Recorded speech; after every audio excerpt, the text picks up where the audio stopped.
आज Doubtnut app download करें। Doubtnut पर अपने सभी गणित, रसायन विज्ञान, भौतिक विज्ञान और जीव विज्ञान के डाउट्स का करो सफाया। बस प्रश्न की फोटो खींचो, एक ही प्रश्न को क्रॉप करो और तुरंत वीडियो सोल्यूशन पाओ। अभी डाउनलोड करें। हेलो दोस्तों, प्रश्न है नीचे दी गई आकृतियों में खंडित रेखा को दर्पण रेखा मानते हुए इनके परावर्तनों को देखें एवं बताएं कि चित्र 1, 2, 3, 4 में किस किस में खंडित रेखा सममिति रेखा है। चलिए दोस्तों, इस प्रश्न को हल करते हैं। यहाँ पे दोस्तों हम आकृति 1 की बात करें तो देख सकते हैं यहाँ पे हमें अक्षर ए दिया हुआ है। ठीक है, यहाँ पे देख सकते हैं अक्षर ए दिया हुआ है और दोस्तों ठीक इसके बीचों बीच एक दर्पण रेखा बनाया गया है और इसे दर्पण रेखा मानते हुए इसके परावर्तन को देख के हमें यह बताना है कि खंडित रेखा सममिति रेखा है या नहीं।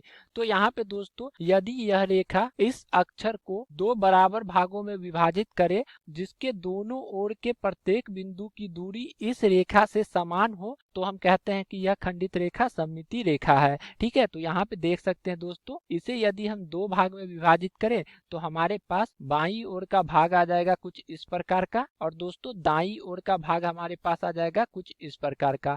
ठीक है, और इसके बीच में दोस्तों हम मान लेते हैं कि यह खंडित रेखा है। तो यहाँ पे दोस्तों देख सकते हैं जो दाईं ओर आकृति है उसके प्रत्येक बिंदु की दूरी बाईं ओर की आकृति के प्रत्येक बिंदु की दूरी के बराबर है। ठीक है, तो यहाँ पे दोस्तों हम कह सकते हैं कि ये जो रेखा है वह सममिति रेखा है। ठीक इसी प्रकार हम आकृति 2 देखेंगे तो देख सकते हैं आकृति 2 में अक्षर सी दिया हुआ है और इसके बीचों बीच एक क्षैतिज रेखा है जो कि इसका खंडित रेखा होगा। तो देख सकते हैं दोस्तों जब यह दो भागों में विभाजित होगा तो हमारे पास ऊपर का भाग ये आ जाएगा और देख सकते हैं नीचे का भाग ये आ जाएगा और इसके बीच हमारे पास एक खंडित रेखा आ जाएगा। तो दोस्तों ऊपर तथा नीचे की आकृति देख सकते हैं समान है और इसके प्रत्येक समान बिंदु की दूरी भी समान है। तो यहाँ पे दोस्तों हम कह सकते हैं कि चित्र 2 में भी जो खंडित रेखा है वह सममित रेखा है। अब दोस्तों हम चित्र 3 को देखेंगे तो यहाँ पे देख सकते हैं दिया हुआ है अक्षर एल। ठीक है, और इसके बीचों बीच एक क्षैतिज रेखा खींचा गया है जो कि इसका खंडित रेखा है।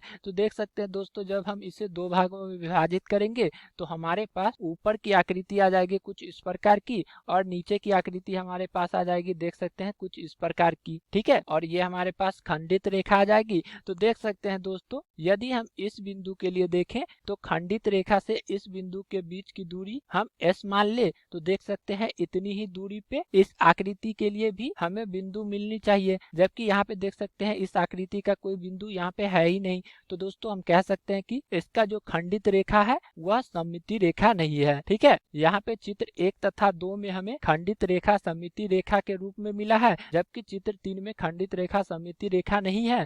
अब दोस्तों हम चित्र 4 को देखेंगे तो यहाँ पे देख सकते हैं यहाँ पे दोस्तों हमें अंक 8 दिया हुआ है और इसके बीचों बीच एक रेखा खींचा गया है। ठीक है, तो यहाँ पे दोस्तों देख सकते हैं जब इसे दो भागों में विभाजित करेंगे तो हमारे पास कुछ इस प्रकार की आकृति मिलेगी और दाईं ओर भी हमें कुछ इस प्रकार की आकृति मिलेगी। तो देख सकते हैं दोस्तों जो खंडित रेखा है वह इस चित्र को दो बराबर भागों में बांट रही है और दोस्तों बाईं ओर के चित्र के प्रत्येक बिंदु की दूरी दाईं ओर के चित्र के प्रत्येक बिंदु की दूरी के बराबर है। तो यहाँ पे हम कह सकते हैं कि चित्र 4 में भी जो खंडित रेखा है वह सममिति रेखा होगी। तो दोस्तों यहाँ पे हमारे पास इस प्रश्न का उत्तर आ जाएगा 1, 2 और 4। ठीक है, यहाँ पे हम लिख लेंगे हमारे पास इस प्रश्न का उत्तर आ जाएगा 1, 2 और 4। आशा करता हूँ कि आपको इस प्रश्न का हल समझ में आया होगा। तब तक के लिए धन्यवाद।